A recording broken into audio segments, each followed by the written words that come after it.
মানুষ ভালো লাগে না, কিন্তু তোমার। হ্যালো বন্ধুরা, কেমন আছেন? আজকে আলোচনা করব বর্তমান বাংলাদেশের সবচেয়ে জনপ্রিয় সুপারস্টার শাকিব খানকে নিয়ে।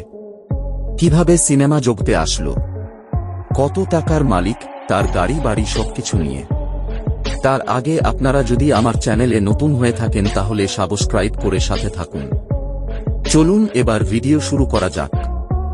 এখন বাংলাদেশের সিনেমা মানেই যার নাম, ঢাকাই চলচ্চিত্রে একচেটিয়া রাজত্ব করে যাচ্ছেন তিনি শাকিব খান রানা।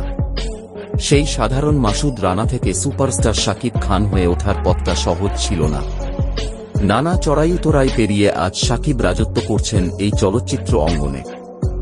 ভালোবাসা, কঠোর পরিশ্রম আর স্বপ্নকে বাস্তব হতে দেখার জন্য ব্যর্থতার পরও কাজ করে গেছেন। এই মন্ত্রেই তিনি হয়ে উঠেছেন আজকের সুপারস্টার। আজ সুপারস্টার, কিং খান, ঢালিউড কিং এসব বিশেষণে ডাকতেই বেশি আনন্দ পান ভক্তরা। অনন্ত ভালোবাসা সিনেমা দেখে কি কখনো মনে হয়েছিল বাংলাদেশের চলচ্চিত্রে একদিন রাজত্ব করবে সেই হ্যাংলা পাতলা ছেলেটি? বর্তমানে সাফল্য ও দর্শকপ্রিয়তার বিচারে এই নায়কের ধারে কাছেও যেন কেউ নেই। শাকিব খান হলেন একজন জনপ্রিয় বাংলাদেশী অভিনেতা ও চলচ্চিত্র প্রযোজক।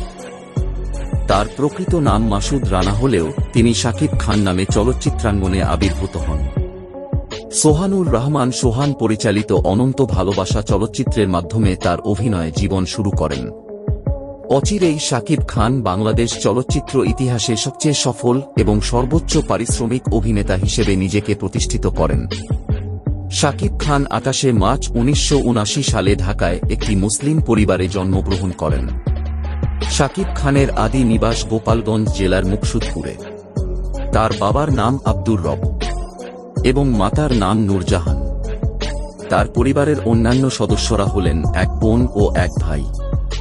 শাকিব খান অভিনীত প্রথম ছবি সোহানুর রহমান সোহান পরিচালিত অনন্ত ভালোবাসা মুক্তি পায় 1999 সালের 28 মে। তিনি 2012 সালে ভালোবাসলেই ঘর বাঁধা যায় না, খোদার পরে মা, আরও ভালোবাসবো তোমায় ছবিগুলোতে জাতীয় পুরস্কার লাভ করেছেন। এছাড়াও শুভা, আমার প্রাণের স্বামী, প্রিয়া আমার প্রিয়া, বলবো কথা বাসর ঘরে, ডন নাম্বার 1, আদরের জামাই, হিরো দ্য সুপারস্টার, শিকারী ইত্যাদি ছবিতে মেরিল প্রথম আলো পুরস্কার লাভ করেছেন। এবার আলোচনা করব শাকিব খানের ক্যারিয়ার, মাসিক ইনকাম, গাড়ি বাড়ি নিয়ে। শাকিব খান তার ক্যারিয়ারে এ পর্যন্ত 292টি সিনেমা করেছে। তার মধ্যে সবথেকে ব্যবসা সফল সিনেমা হল শিকারী, নবাব, প্রিয়তমা, রাজকুমার, তুফান ইত্যাদি। শাকিব একটা সিনেমা করে কত টাকা পারিশ্রমিক নেই? শাকিব খান একটা সিনেমা করে 2 থেকে 4 কোটি টাকা পারিশ্রমিক নিয়ে থাকে। তার বাৎসরিক আয় 10 কোটি টাকা মতো। শাকিব খানের ঢাকাতে 8 কোটি টাকা দামের একটা বাড়ি আছে। শাকিব খানের গাড়ি কতটি? শাকিব খানের 5 কোটি টাকা দামের 2টা গাড়ি রয়েছে। তো বুঝতেই পারছেন শাকিব খান কতটা দামি, কতটা জনপ্রিয়। ভিডিওটা যদি ভালো লেগে থাকে তাহলে কমেন্ট করে জানাবেন। চ্যানেলে নতুন হলে সাবস্ক্রাইব করে সাথে থাকুন। ধন্যবাদ।